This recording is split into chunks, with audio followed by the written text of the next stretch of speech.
আসসালামু আলাইকুম, কেমন আছেন সবাই? শারমিন দারাইন ব্লগে স্বাগতম। প্রতিদিনের মতো আজও কি রান্না করলাম, কি কাজ করলাম সারাদিন, তারই একটা ব্লগ ভিডিও নিয়ে চলে আসলাম। আশা করি সবাই পাশে থাকবেন। প্রতিদিনের মতো আজও সব ফল কাটা হয়ে গেছে। ফল কেটে এবার একটা সালাদ তৈরি করব। সালাদ তৈরি করার পরে রান্না করতে শুরু করব।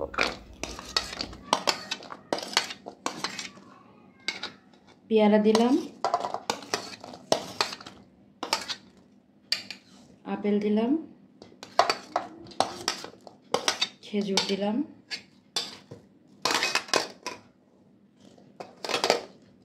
আর দিলাম আঙুর।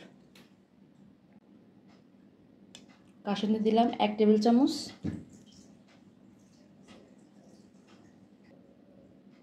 লবণ দিলাম, অল্প একটু দিলাম বিট লবণ,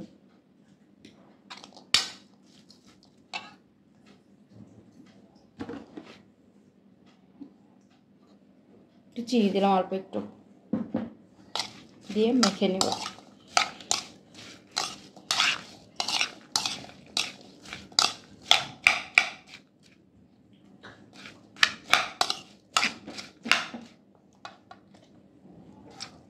চেষ্টা করতে হবে যে এটা মেখে 10-15 মিনিট রেখে দিতে।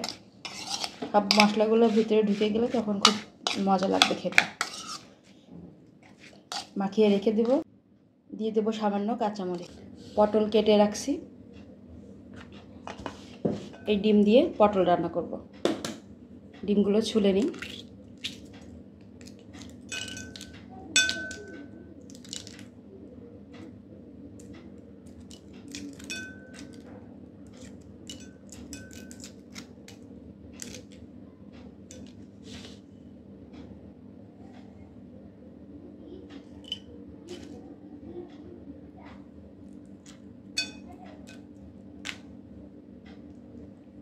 সবগুলো ডিম ছোলা হয়ে গেছে।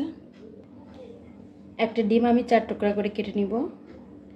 এটা দিয়ে ডিমের চপ বানাবো।